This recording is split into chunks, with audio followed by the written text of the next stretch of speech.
सभी का ई बायोटर्म के सारे डिस्ट्रीब्यूटर्स का बहुत बहुत स्वागत है। पहले तो मैं आप सभी को धन्यवाद देना चाहूँगा कि बहुत अच्छा रिस्पांस हमें मिला है इलेक्ट्रिक व्हीकल को लेकर, और आपने देखा भी होगा कि फैक्ट्री में प्रोडक्शन का काम जोरों में शुरू है और डिस्पैचेज भी सारी स्टार्ट हो गई है। आपके आपके पास आपके शहर में ये गाड़ी बहुत ही जल्द पहुँचने वाली है। तो जब ये गाड़ी आपके पास पहुँचेगी तो क्या क्या चीज़ें आपको ध्यान देनी है और क्या क्या चीज़ों का ध्यान आपने रखना है, उसी सिलसिले में मैं आपको बताऊंगा कि क्या क्या चीज़ें आपने ध्यान रखनी है। साथ ही साथ गाड़ी के बारे में पूरा नॉलेज भी देंगे हम कि गाड़ी के फीचर्स क्या है, गाड़ी के डिस्प्ले का कंसोल कैसा होता है, क्या क्या गाड़ी के साथ आपको मिलता है और किन किन चीज़ों का आपने ध्यान रखना है। तो ये गाड़ी आप सामने देख रहे हैं, ये आरटीओ की हाई स्पीड गाड़ी है। तो आप देख सकते हैं कि इसमें साइड मिरर लगे नहीं है, क्योंकि साइड मिरर ट्रांसपोर्ट के टाइम पे जो है वो एक ऑब्स्ट्रक्शन आता है, तो साइड मिरर हमने इसको बूट में रखा हुआ है। लेकिन गाड़ी के साथ क्या आ रहा है, ये फुल बॉडी गार्ड। ये जो फुल बॉडी गार्ड ये मेटल का पार्ट है, ये आपकी बॉडी को कवर करता है, ये जो है गाड़ी के साथ लग कर आएगा। दूसरी चीज ये है नेम प्लेट होल्डर, क्योंकि ये आरटीओ की गाड़ी है तो इसको नेम प्लेट लगेगा, तो नेम प्लेट लगाने के लिए ये जो होल्डर है ये लग कर आएगा। तो ये दो चीजें गाड़ी के साथ आएगी, ये एक नेम प्लेट होल्डर और ये फुल बॉडी गार्ड। बाकी की चीजें जो गाड़ी के साथ आने वाली है वो उसकी बूट स्पेस में, उसके सीट की नीचे जो डिक्की होती है छोटी, उसके अंदर रहेगा। उसके बारे में हम जानते हैं। तो जैसे हमने जाना बाहर की गाड़ी के बारे में कि गाड़ी को क्या क्या चीजें लगकर आएगी, तो वो हमने देख लिया। लेकिन मैं आपको बूट स्पेस की बात कर रहा था कि बहुत सारी चीजें हमने बूट स्पेस में रखी हुई है, जिसमें कि गाड़ी के साथ आपको क्या क्या मिल रहा है, आरटीओ वाली हाई स्पीड गाड़ी के साथ क्या क्या मिल रहा है वो हम देखते हैं। तो सबसे पहले हम डिक्की को ओपन करते हैं। अभी आप देखेंगे तो ये व्हाइट वाला जो बॉक्स है ये आपके साइड मिरर्स है। तो ये लेफ्ट और राइट में जो साइड मिरर्स लगते हैं वो आपका जो है इसमें कवर हो जाता है। इसके साथ हम एक छोटा सा टूल बॉक्स देते हैं। जैसे पहले भी हमने बताया था टूल किट कि बहुत सारे छोटे स्पैनर्स और स्क्रू ड्राइवर होते हैं, वो कभी अगर आप ऐसे आपातकालीन सिचुएशन आई जहाँ पे आपको इस्तेमाल करना पड़े तो वो भी हमने इसको प्रोवाइड किया हुआ है। इसके साथ एक छोटा सा फर्स्ट एड किट हमने दिया है, जिसमें कि आपको जख्म वगैरह साफ करने के लिए, मरहम लगाने के लिए, पट्टी लगाने के लिए, ये सारी चीज़ें इसमें दी हुई है। इसका एक सेपरेटली हम आपको शेयर करेंगे कि इसके साथ क्या क्या चीज़ें अवेलेबल है। साथ में हम टूल किट का भी हम बताएंगे कि इसके अंदर कितने स्पैनर, कितने स्क्रू ड्राइवर आएंगे। ये हो गई 3 चीज़ें। इसके अलावा आपका आ जाता है ये चार्जर। तो बैटरी तो अंदर लग कर ही आ रही है आपकी, तो बैटरी का ये चार्जर हो गया और उसके चार्जर का वारंटी कार्ड हो गया। तो ये सारी चीजें जो है ये बूट स्पेस के अंदर आती है जो आपके साथ मिलता है। एक चीज इसके अंदर रहती है, वो है यूजर मैनुअल, कि इस गाड़ी को किस तरह से ऑपरेट करना है, क्या इस गाड़ी के अंदर करना चाहिए, नहीं करना चाहिए, साफ सफाई कैसे करनी है, बैटरी कैसे क्या उसका मेंटेनेंस रखना है, वो भी सारी चीजें जो यूजर मैनुअल में कवर किया जाएगा, वो भी इस बूट स्पेस में आ जाएगा।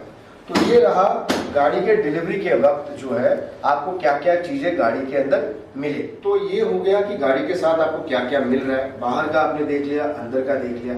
अब सबसे इम्पोर्टेंट बात, क्योंकि इतने लंबे से इंडिया में जो है डिलीवरी करके आपके घर तक पहुंच रही है, तो अगर आपको कुछ ऐसा नजर आया जिसमें कि आपको लग रहा है कि बहुत मेजर डैमेज है, कुछ चीज ऐसे टूट गई है या कोई कहाँ पे बड़ा जो है क्रैक आ गया और मेजर डैमेज है, तो आपको नीचे जो नंबर दिए गए कॉल सेंटर का डेडिकेट नंबर है, साथ में नीचे एक ईमेल आईडी भी मेंशन है।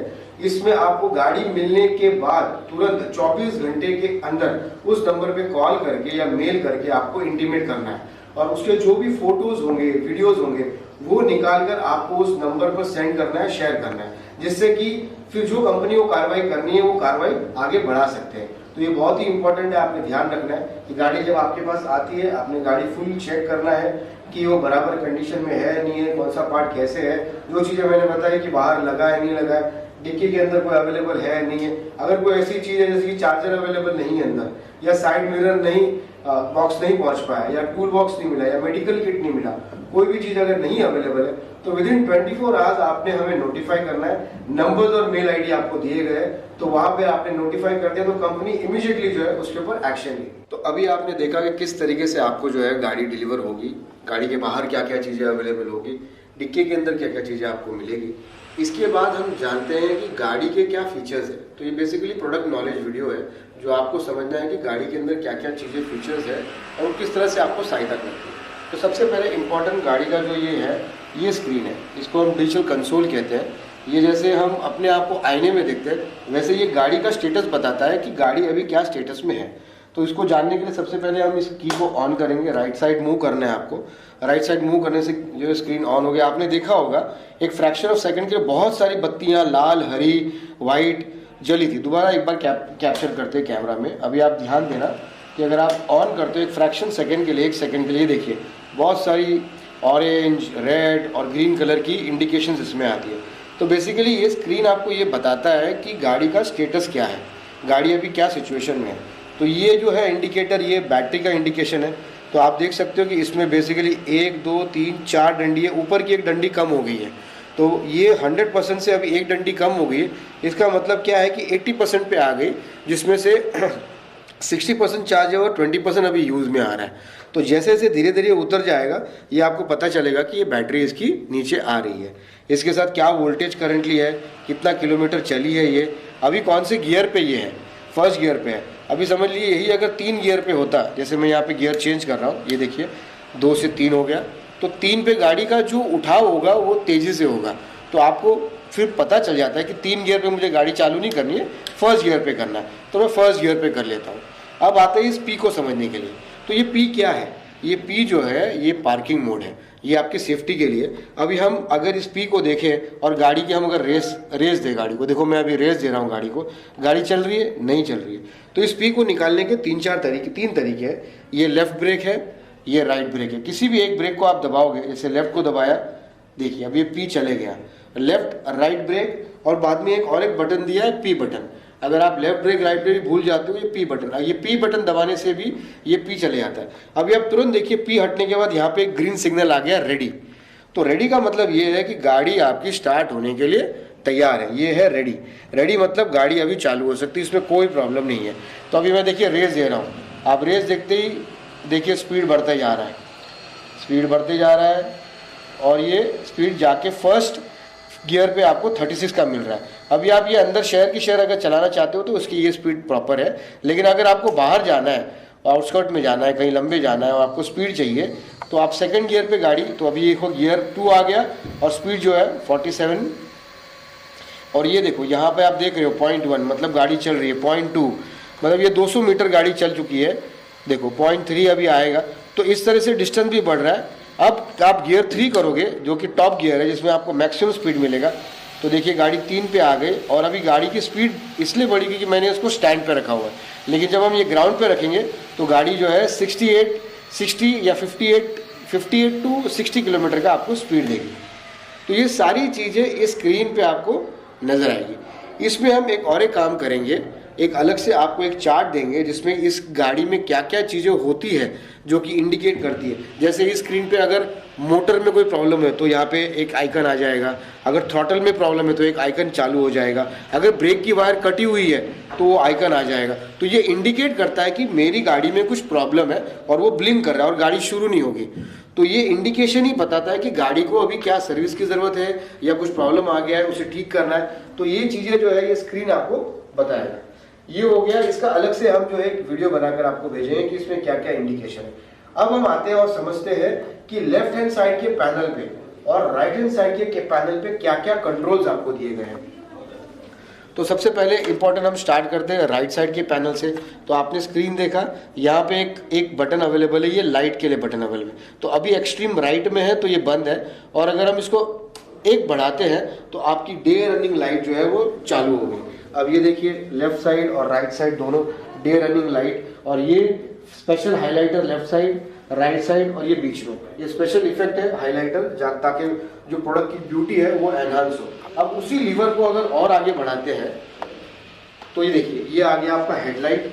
अब ये हेडलाइट जो है ये आपकी मेन लाइट है, जिससे कि आपको रात को सड़क दिखने में जो है वो हेल्प करेगी। ठीक है, ये हो गया आपका लाइट का। अब दोबारा से इस पैनल पे आके देखते हैं कि और क्या चीज़ें अवेलेबल है।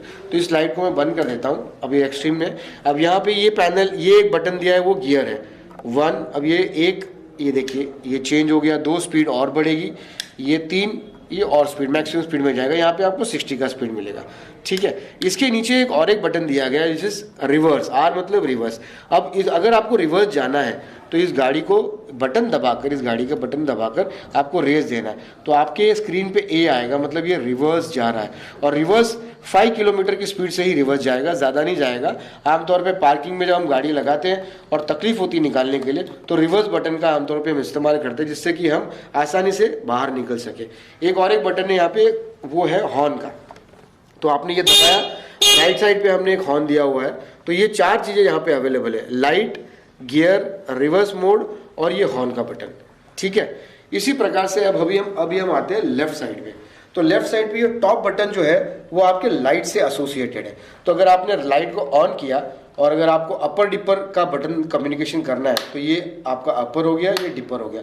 कई बार हम ऐसे करते हैं ताकि सामने वाले को इंडिकेशन दे, ना हॉर्न बजाते हुए कि मुझे साइड दीजिए, मुझे जाना है। नॉर्मल तौर पे हम अगर गाड़ी चलाते हैं और नज़दीक का देखना है तो ये हम जो है डिपर मारते हैं, और अगर लंबे का देखना है तो हम अपर मारते हैं, ठीक है। तो ये आपका अपर डिपर हो गया। अच्छी बात ये है कि हमने दोनों तरफ जो है हॉर्न दिया हुआ है, लेफ्ट भी दिया हुआ है, राइट भी दिया हुआ है। तो कोई अगर लेफ्टी हो तो आप लेफ्ट का भी हॉर्न इस्तेमाल कर सकते हो। इसके बाद एक नीचे और एक बटन आता है जो है लेफ्ट इंडिकेटर, राइट इंडिकेटर। आपको लेफ्ट टर्न करना है तो आपने लेफ्ट का बटन दबाया तो यहाँ पे स्क्रीन पे लेफ्ट आएगा, आगे की लाइट ग्लो करेगी, पीछे की लाइट ग्लो करेगी और ये बजर भी आवाज आएगा। इसी प्रकार से अगर आपको राइट जाना है तो राइट साइड का इंडिकेटर स्क्रीन पे आएगा, राइट साइड की ऑरेंज लाइट जलेगी आगे, और पीछे भी जो है ऑरेंज लाइट जलेगी। तो पीछे वाले लोगों को भी समझ में आएगा, आगे वाले लोगों को भी समझ में आएगा कि आप लेफ्ट राइट टर्न कर रहे हो, ठीक है। इसके बाद हम आते हैं, ये एक ब्यूटीफुल बटन है यहाँ पे ग्रीन कलर का, जिसपे कि आपको ऐसा दिखेगा कि एक मैकेनिक के स्पैनर का सिंबल लगा हुआ। ये बटन तब इस्तेमाल किया जाता है जब आपकी गाड़ी जो है रिस्पॉन्ड नहीं कर रही हो। जैसे गाड़ी आप जैसे चाहते हो कि चालू बटन ऑन करते ही गाड़ी शुरू हो जाना चाहिए, वो रिस्पॉन्ड नहीं कर रही है, तो ये बटन दबाने से वो सारे सिस्टम्स उसके रीसेट होते हैं और कुछ समय के बाद 5-7 मिनट के बाद जो है गाड़ी रीसेट होके दोबारा से आप जब चालू करोगे तो वो चालू हो जाएगी। तो ये रीसेट बटन है, इसका भी हमें खास ध्यान रखना है। ये सारी चीज़ें हमने यूज़र मैनुअल में बाकायदा पूरा एक्सप्लेनेशन आपको दिया हुआ है। तो अभी आपने देखा कि इस गाड़ी के अंदर कितने सारे फीचर्स हैं। हमने लेफ्ट पे क्या कंट्रोल अवेलेबल है, राइट पे क्या कंट्रोल अवेलेबल है, स्क्रीन हमें क्या क्या चीज़ें बताती है, क्या क्या चीज़ें हमें दर्शाती है, वो सारा हमने देखा। अब हम इसके साथ जो दे रहे हैं वो 2 चाबी दे रहे हैं और 2 साथ उसमें रिमोट भी दे रहे हैं। तो कई बार आपने देखा होगा कि कार होती है, बाइक होती है, आजकल लॉक अनलॉक करते हैं हम, आवाज़ करती है जब लॉक करते हैं, तो अनलॉक करते तब आवाज़ करती है। तो वो भी फीचर जो है हमने इस स्कूटी के साथ दिया हुआ है। तो इसे अगर हम देखें तो 2 ब्यूटीफुल जो है हमने रिमोट्स और 2 चाबियाँ दी है। तो ये अगर ये रिमोट में आप देखोगे तो 3 फीचर अवेलेबल है। एक पहले वाली कीलेस इग्निशन है, दूसरा जो है अनलॉकिंग और तीसरा जो है लॉकिंग। तो अनलॉकिंग बहुत ऑब्वियस है कि अगर आप इसको क्लिक करोगे तो गाड़ी अनलॉक होगी, मतलब गाड़ी यूज़ करने के लिए रेडी है। लेकिन अगर आप लॉक कर दोगे, तो जैसे मैंने इस गाड़ी को अभी लॉक कर दिया, तो कोई भी अगर छेड़खानी करता है, फॉर इंस्टेंस जैसे कि ये मैंने हाथ चलाया, आप देखिए गाड़ी आवाज़ करना शुरू कर दी, दोबारा से मैंने हाथ चलाया और साइलेंट बजेगा। अब जो है समझिए किसी को बहुत इच्छा हो रही है कि गाड़ी लेकर जाए, तो आप देखोगे पीछे का चक्का टायर, ये देखिए मैं घसीट रहा हूँ लेकिन चक्का जो है आगे बढ़ नहीं रहा। तो ये जो है एंटी थेफ्ट अलार्म बोलते हैं इसको, और ये आपकी गाड़ी के लिए बहुत इंपॉर्टेंट है। तो आपने देखा इस की से लॉकिंग करने के बाद एक तो सायरन कंटिन्यूस बज रहा है, दूसरी बात अगर कोई इसको लेके भी जाए तो लेके जा नहीं चाहेगा, क्योंकि पीछे का टायर जो है जमीन पकड़ के रखा है, उसे उठाकर ही जो है गाड़ी लेके जानी पड़ेगी। तो ये हमने एंटी थेफ्ट अलार्म इसके अंदर दिया है। आप देखिए बिना जो है गाड़ी को मैं चाबी अंदर इंसर्ट किए कैसे ये चालू करता हूँ। तो ये पहले वाला बटन जो है ऊपर से ये है कीलेस इग्निशन, तो इसको अगर 2 बार जब टैप करें तो आप देखिए अभी गाड़ी आवाज आई। अब आप देखोगे कि स्क्रीन पे जैसे पहले बताया था ऑटोमेटिकली पी आ गया, तो अब ये गाड़ी चालू हो गई है। मैंने चाबी जो है वहाँ पर इंसर्ट किया भी नहीं है, ठीक है। तो ये कीलेस इग्निशन, ये फीचर्स इसमें भी अवेलेबल है। तो अभी आपने देखा कि इस व्हीकल के अंदर लेफ्ट साइड में और राइट साइड में क्या क्या फैसिलिटीज अवेलेबल है, पूरी स्क्रीन के बारे में आपने जानकारी ली। अब इसमें और भी बहुत सारी इंटरेस्टिंग फीचर्स है, वो है साइड स्टैंड अलार्म। अब ये आप जानते हो कि अब जब पेट्रोल की गाड़ियाँ वापरते हैं तो साइड स्टैंड हमेशा हमारा ओपन रहता है, और फिर जब ओपन रखते हैं हम चलाना शुरू कर देते हैं और भूल जाते हैं उसे बंद करना। तो इस प्रॉब्लम को अगर जड़ से निकालना हो तो हमने यहाँ पे एक सेंसर दिया है साइड स्टैंड अलार्म का। तो ये गाड़ी जब आपका साइड स्टैंड ओपन रहेगा ये गाड़ी चालू ही नहीं होगी। इसकी वजह से ये प्रॉब्लम जो है जड़ से निकल जाएगी। जब तक कि आप उसको बंद नहीं करोगे तब तक ये गाड़ी आगे नहीं बढ़ेगी। तो ये सेंसर बहुत इंपॉर्टेंट है। और साइड स्टैंड के बहुत सारे केसेस आपने सुने होंगे कि ओपन की वजह से लोग गिर जाते हैं, उनके एक्सीडेंट होते हैं और बहुत सारी इंजरीज होती है। तो ये प्रॉब्लम जो है इस सेंसर की वजह से, इस फीचर की वजह से जड़ से हमने निकाल दी है। तो आओ हम देखते हैं इसको कि किस तरह से ये साइड स्टैंड अलार्म जो है हमारी गाड़ी में इंस्टॉल है। तो अब जैसे आप देख सकते हो कि मैंने इस साइड स्टैंड को जो है ऑन कर दिया है। अब इस साइड स्टैंड को ऑन हो गया। अभी आप स्क्रीन पर देखिए, एक स्क्रीन पे आपको रेड कलर का डॉट नजर आ रहा है। अब ये ऑन हो गया है। अब मैं रेस दे रहा हूँ, देखिए रेस दे रहा हूँ, लेकिन गाड़ी आगे बढ़ नहीं रही है। गाड़ी में कोई किलोमीटर दिख नहीं रहा है और गाड़ी वैसे की वैसे ही खड़ी है, कोई मोशन नहीं आ रहा है। अब हम साइड स्टैंड को जो है क्लोज करते हैं। अब ये मैंने क्लोज कर दिया। अब आप देखिए वो रेड डॉट जो है साइड स्टैंड का वो निकल गया है, गाड़ी रेडी स्टेट में आ गई है। अब आप इसको रेस दीजिए तो गाड़ी जो है चल रही है। आप देख रहे हो स्पीड भी बढ़ रहा है। तो ये इंपॉर्टेंट फीचर है जो इस हमने इस व्हीकल में आपके लिए डाला हुआ है। अभी हम जानते हैं कि इस इलेक्ट्रिक व्हीकल को किस तरह से चार्ज किया जाता है, क्योंकि ये सारी बैटरी ऑपरेटेड है तो डेफिनेटली इसके लिए एक चार्जर की ज़रूरत है। तो ये चार्जर कहाँ पे लगेगा, कौन सा वायर किस तरह से जाएगा, इसके बारे में हम जानते हैं। तो ये इस तरीके का आपको एक चार्जर मिलता है। तो इस चार्जर में अडाप्टर आ गया जो कि AC को DC में कन्वर्ट कर रहा है, क्योंकि DC यानी बैटरी अंदर लगी हुई है, AC आपका अल्टरनेटिव करंट जो है वो इलेक्ट्रिसिटी से आ रहा है। तो एक एंड जो है अभी हमें इसका अडेप्टर यहाँ प्लेस कर देते हैं और एक एंड जो है हमने यहाँ पर ये 3 पिन प्लग में डालना है, ठीक है। और पहले इसको चार्ज नहीं करना जब तक कि आप दूसरा एंड ना लगाए। और दूसरा एंड जो है वो सीट के नीचे ही है। तो ये आपको ध्यान देना है कि ये तीन पिन यहाँ पे होते हैं। तो ऊपर वाला पिन जो है मिडिल वाला वो ऊपर का साइड होना चाहिए, ये ऐसे नहीं होना चाहिए, उसकी असेंबली ऐसी है। ये फ्लैप को ऊपर किया आपने और बड़े आसान तरीके से आपने इसको इंसर्ट कर दिया, ठीक है। फ्लैप को छोड़ दिया आपने। अभी आपने बटन ऑन करना है। बटन ऑन करते ही जो है ये स्क्रीन पे यहाँ पे जो है अब ये चार्जिंग शुरू हो गया। अब ये दिखा रहा है 59.5 वोल्टेज की जो है वोल्ट का पावर लेके ये चार्जिंग हो रहा है। और इसके बाद आपको दिख रहा है 39p। अब ये 39p मतलब क्या है कि 39% चार्ज हो गया है और बाकी ये चार्जिंग हो रहा है। तो कुछ समय के बाद आपको दिखेगा यहाँ पे 41, 42, 43, 44। तो ये जाते जाते ये 99p तक जाएगा। तो इसका मतलब ये 99p मतलब 100% चार्ज होगा। अब ये देखिए 39, 40। अभी हम थोड़ी देर पहले हमने 39 देखा था, अब ये 40 हो गया। मतलब ये धीरे धीरे 40, 41, 42, 43 ऐसे करके 99% तक जो है चार्जिंग हो जाएगी। तो इस तरीके से आप अपने घर पे जो है पार्किंग में, जहाँ पे भी आपकी पार्किंग है या आपका वरांडा है जहाँ पे इलेक्ट्रिसिटी अवेलेबल है, नॉर्मल 3 पिन का प्लग चाहिए और 12 वोल्ट जो 220 वोल्ट घर में आता है वो पावर से जो है 6 एम्पियर के पावर से ये चार्ज हो जाए। तो आप जानते हैं कि आप एक RTO की गाड़ी ले रहे हैं, तो RTO की गाड़ी के लिए 2 चीज़ें बहुत अनिवार्य है, वो है इंश्योरेंस और RTO रजिस्ट्रेशन। तो इंश्योरेंस जो होगा वो आपका एक 3 से 4 दिन में इंश्योरेंस हो जाएगा। उसके लिए कुछ प्री रिक्विजिट जो है डॉक्यूमेंट्स आपको रेडी करने होंगे और हमें सबमिट करना होगा। एक तो सबसे पहली इंपॉर्टेंट बात कि आपका आधार कार्ड आपके मोबाइल के साथ लिंक्ड होना चाहिए। तो आधार कार्ड हो गया, पैन कार्ड हो गया, एक ईमेल आईडी लगेगा, मोबाइल नंबर लगेगा, एक आपका नॉमिनी का नाम लगेगा और उस नॉमिनी के साथ आपका क्या रिलेशनशिप है। तो ये सारी चीज़ें जो है इंपॉर्टेंट है इंश्योरेंस के लिए और RTO रजिस्ट्रेशन के लिए। तो जैसे मैंने बताया इंश्योरेंस आपका 3 से 4 दिन में हो जाएगा, प्रोवाइडेड कि आप ये इन्फॉर्मेशन जितनी जल्दी हो सके हमें दे सकते हैं। और अगर ये सारी जो देना है आपको इन्फॉर्मेशन, जो जब पहले भी हमने बताया एक डेडिकेटेड आपको कॉल सेंटर नंबर दिया है, उस नंबर पर आपको व्हाट्सएप से आप भेज सकते हो या फिर एक ईमेल आईडी हमने प्रोवाइड किया, उस ईमेल आईडी पे आप जो है ये सारी डिटेल्स भेज सकते हो। तो पहली बात रही इंश्योरेंस की। अब हम आते हैं कि RTO रजिस्ट्रेशन कैसे होगा आपको। तो हम जो है महाराष्ट्र स्टेट से आपको एक टेम्पररी RTO रजिस्ट्रेशन आपके नाम से कराएंगे हम, जिससे कि आपको 7 से 10 दिन में ही आपका रजिस्ट्रेशन हो जाएगा और आपको एक टेम्परेरी रजिस्ट्रेशन मिल जाएगा जिससे कि आप गाड़ी चला सकते हो। इसके बाद हमें परमानेंट रजिस्ट्रेशन करना है, जिसके लिए हमें 6 महीने की एक टाइम पीरियड अवेलेबल है। 6 महीने विदिन 6 मंथ्स आपको परमानेंट रजिस्ट्रेशन करना है। लेकिन हम 6 महीने की राह नहीं देखेंगे। जैसे ही आपका टेम्पररी रजिस्ट्रेशन आता है 7 से 10 दिन में, उसके बाद इमीडिएटली हम परमानेंट रजिस्ट्रेशन के लिए एक एजेंट आपको असाइन करके देंगे और आपका जो है वो एजेंट का भी जो कोऑर्डिनेशन सारा हम ही करेंगे और आपको विदिन 1 मंथ के आसपास जो है परमानेंट रजिस्ट्रेशन भी कराकर दे देंगे। एक इंपॉर्टेंट चीज इसमें आप ध्यान देना है कि बिना टेम्पररी रजिस्ट्रेशन मिले आपको, जब तक कि टेम्पररी रजिस्ट्रेशन मिलता नहीं है, आपको कहीं भी ये गाड़ी चलानी नहीं है। हालांकि आपको गाड़ी डिलीवर हो गई है, आपके घर पर है, आपका बहुत मन करेगा कि गाड़ी में चलाओ, लेकिन जब तक आपके पास टेम्पोररी रजिस्ट्रेशन आता नहीं है तब तक आपको गाड़ी चलानी नहीं है, बिकॉज वो इलीगल एक्टिविटी है। जैसे ही 7-10 दिन में आपके पास टेम्पोररी रजिस्ट्रेशन आ जाता है, जबकि आप सारे डॉक्यूमेंट्स हमें वो व्हाट्सएप पे नंबर पे भेजते हो, ईमेल करते हो, तो उसके बाद वो कार्रवाई होगी और 7-10 दिन में जब आपके पास वो टेम्पोररी रजिस्ट्रेशन आ जाता है, उसके बाद आप फ्री हो उस गाड़ी चलाने के लिए। तो तब तक उस गाड़ी को जो है आप घर पर ही रखिए, उसको ना चलाए, टेम्पोररी रजिस्ट्रेशन आने के बाद ही चलाए।